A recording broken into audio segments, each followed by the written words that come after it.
Yes, the worst has happened. Classic Offensive has been cancelled. It was a project that had been in development for 8 years, one of the most anticipated and standout mods we've seen. But once again, Valve did what Valve does. I had actually made a video about this mod before, where I mentioned a few questions I had. Is Valve deliberately trying to shut down Classic Offensive, or do they have legitimate concerns? Can Classic Offensive be released outside of Steam? Is Valve right to be concerned and block the project? If it gets released outside of Steam, wouldn't it stop being a mod? Is Valve really blocking this? Can it be released outside of Steam? Is it no longer just a mod? And now, unfortunately, most of those questions have found their answers. So let's take a closer look at everything that's happened. Just a few hours ago, the Classic Offensive team released an official statement. As many of you already know, the mod was submitted to Steam back in October 2024, and in January 2025, Valve responded with a not suitable decision. But that's not where the story ends. While the team was considering launching the game outside of Steam, Valve sent them a direct cease and desist letter.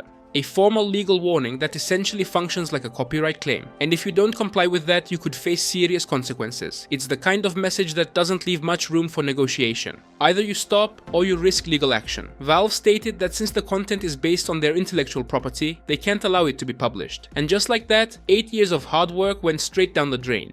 By the way, this project had passed Valve's own greenlight system back in 2017, so Valve initially gave it a green light, then changed their mind years later. That kind of backtracking naturally creates confusion, especially for developers who spent nearly a decade trusting that approval. Hearing that naturally raises the question, what changed? Now, let's move on to a slightly more confusing part. In my previous video, I also talked about a new project called CS Legacy. If you haven't seen that one, you can check it out from the cards section. To summarize quickly, CS Legacy is a fully standalone game, built from scratch using the Source SDK. It's not a mod. But even then, I asked the same question. Will Valve approve of CS Legacy? Now that Classic Offensive has been cancelled, what does this mean for CS Legacy? It's a fair question, because while the two projects are different, they also share a lot of the same DNA: nostalgia, ambition, and love for the franchise. There are some major differences between these two projects. Classic Offensive was a mod. It was built on top of CSGO. CS Legacy, on the other hand, is made entirely from scratch using Source SDK 2013. So technically, it's not a mod, it's positioned more like a standalone game.